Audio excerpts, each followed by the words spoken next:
Assalamualaikum warahmatullahi wabarakatuh. Kami dari kelompok 1 izin memperkenalkan diri. Saya Afinka Mutiara Rahmadita. Saya Dea Prawitasari. Saya Angelina Marsyahra. Saya Nadila Yulia. Dan saya Mira Febri Sancita. Kami ingin mempresentasikan analisa lingkungan strategik. Analisis lingkungan strategi. Analisis lingkungan strategi adalah proses penting dalam manajemen strategis. Ini membantu organisasi memahami faktor-faktor yang mempengaruhi keberhasilan mereka. Dengan analisis ini, perusahaan dapat membuat keputusan yang lebih baik dan adaptif. Pentingnya analisis lingkungan strategi. Yang pertama ada identifikasi peluang, membantu menemukan peluang baru di pasar yang berkembang.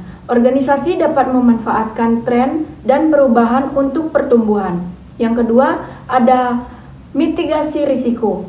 Mengidentifikasi ancaman potensial sebelum menjadi masalah serius. Perusahaan dapat mengembangkan strategi untuk mengatasi tantangan. Yang ketiga, ada pengambilan keputusan. Memberikan dasar untuk pengambilan keputusan yang lebih baik. Keputusan strategis didasarkan pada pemahaman mendalam tentang lingkungan.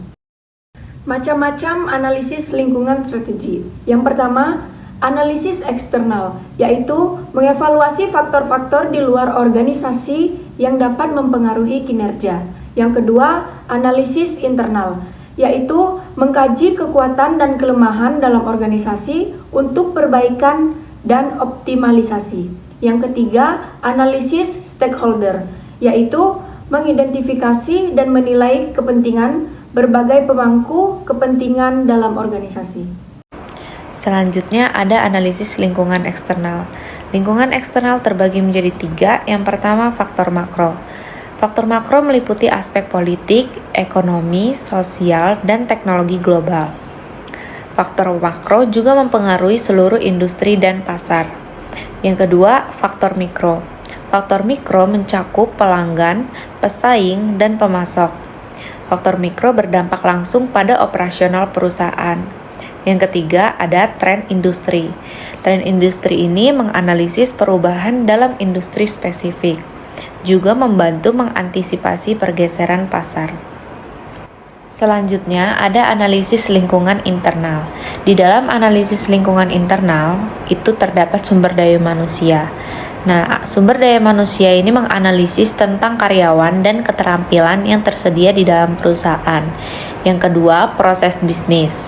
Proses bisnis ini memahami keefektifan alur kerja dan efisiensi operasional. Yang ketiga, budaya perusahaan. Budaya perusahaan dapat menilai nilai dan norma yang mempengaruhi perilaku pegawai.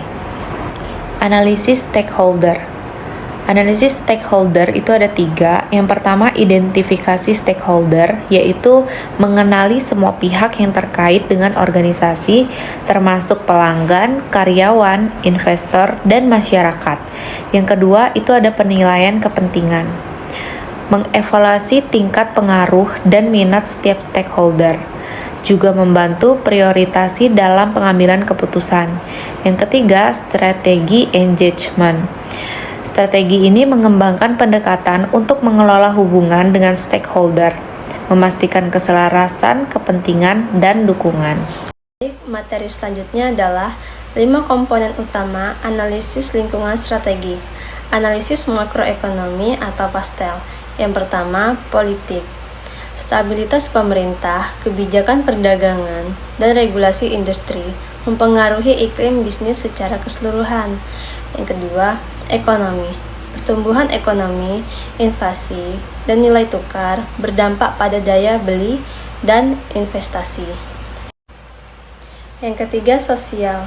Demografi, gaya hidup, dan tren konsumen mempengaruhi permintaan produk dan layanan.